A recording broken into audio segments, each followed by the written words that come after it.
Hello everyone, I hope आप सभी लोग बहुत अच्छे होंगे और उतने ही बेहतर तरीकों से आप सभी लोगों की पढ़ाई चल रही होगी।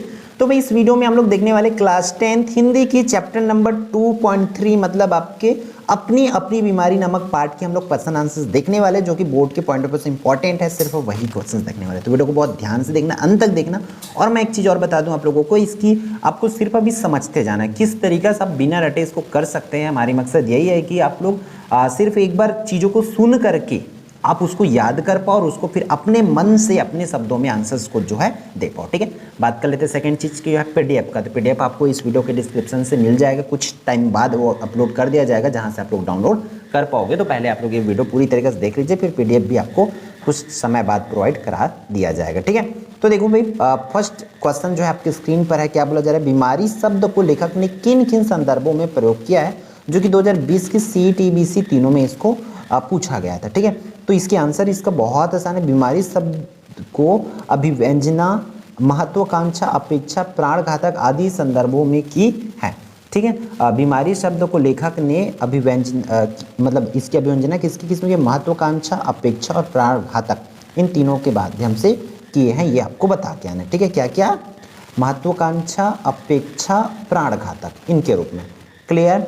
अब देखो, ये प्रश्न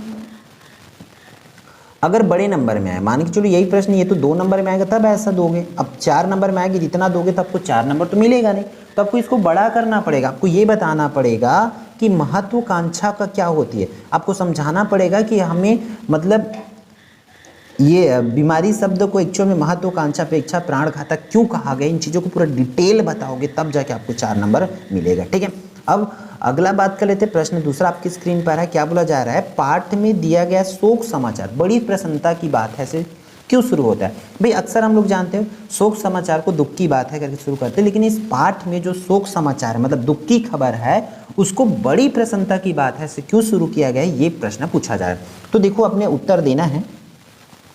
तो लेखक ने टैक्स चोरी करने वालों पर व्यंग्य ऐसा किया है कि वे समर्थ होते हुए भी कर चोरी करते। उन्होंने व्यंग्यात्मक तरीके से ही कहा है कि सामान्य व्यक्ति भी पर आदि टैक्स लगे तो प्रसन्नता की बात होगी। मतलब यहाँ पर ये चीज़ों को बोल रही है कि टैक्स लगना एक अच्छी बात है। मतलब टैक्स की बीमारी अच्छी बात है, क्योंकि टैक्स तभी पटा पाते जब व्यक्ति के पास क्या होता है? पर्याप्त धन होते हैं, है ना, तब जाके इस तरीके से इसमें व्यंजना की गई है। आपको यहाँ पर बताना पड़ेगा। ठीक है, आई थिंक समझ नहीं आया होगा। तो देखो, आपको इसको अपने मन से एक बार पढ़ लो, उसको फिर अपने मन से बताओगे। आप बता सकते हो कि बड़ी प्रसन्नता की बात से कवि शुरू इसलिए करते क्योंकि कवि कहना चाहते कि जिस व्यक्ति को भी टैक्स लगता है, टैक्स देना पड़ता है, उसकी आर्थिक स्थिति बहुत ही अच्छी होती है, तब जाके उसको टैक्स देना पड़ता है। इसलिए ये बीमारी अच्छी होती है। और जिसको टैक्स देना होता है वो मतलब समर्थ होने के बावजूद भी इससे बचना चाहते हैं, टैक्स में चोरी करते, कर सही समय में वो अदा नहीं करते। इस तरीके से यहाँ पर आपको बताना होगा। क्लियर? फिर तीसरा प्रश्न देखो क्या दिया हुआ है। गांधी जी विनोबा जैसों की जिंदगी बर्बाद कर गए, इस पंक्ति का आशय क्या है, लिखिए। तो सिद्धांत जीवन मूल्य आदर्शवादी आज के लोगों को दुख देने का कारण बन गए हैं। ईमानदार व्यक्ति को आज के समय में जीना मुश्किल है। इस तरीके से मतलब गांधी जी विनोबा जैसों की जिंदगी बर्बाद कर गए, इस पंक्ति का आशय है कि आजकल मतलब लोग जो है आदर्शवादी या सिद्धांत या किसी के जीवन मूल्य पर चलने से उसको क्या है, आगे नहीं बढ़ पाते, है ना। इस वजह से ईमानदार व्यक्ति आज के समय में मतलब उसका जीना जो है मुश्किल हो गया है। इस तरीके से आपको इसमें बताना है। ठीक है, फिर टैक्स को बीमारी के रूप में देखने का क्या आशय है? देखो, टैक्स पीड़ित को इससे छुटकारा नहीं मिल सकता, इसलिए लेखक इसे बीमारी स्वरूप मानते हैं। ठीक है, जिस प्रकार हम एक बीमारी से आसानी से नहीं छूट सकते, ठीक उसी प्रकार अगर आप टैक्स दे रहे हो तो समझो आप इससे आपको आसानी से छुटकारा नहीं मिल सकते। टैक्स बीमारी नहीं आवश्यकता है। जिन पर टैक्स लगता है वो उनकी आय का प्रमाण देता है कि हाँ भाई, इस व्यक्ति के पास पर्याप्त धन है, इसलिए इसको टैक्स देना पड़ रहा है, मतलब उसकी आर्थिक स्थिति बहुत ही अच्छी है, अतः टैक्स देने से इनकार नहीं होनी चाहिए। इस तरीके से आप इसमें बता सकते हो। क्लियर है? फिर हम लोग अगला प्रश्न देख लेते हैं आपके इंपॉर्टेंट। लेखक टैक्स की बीमारी को क्या अपनाना चाहे?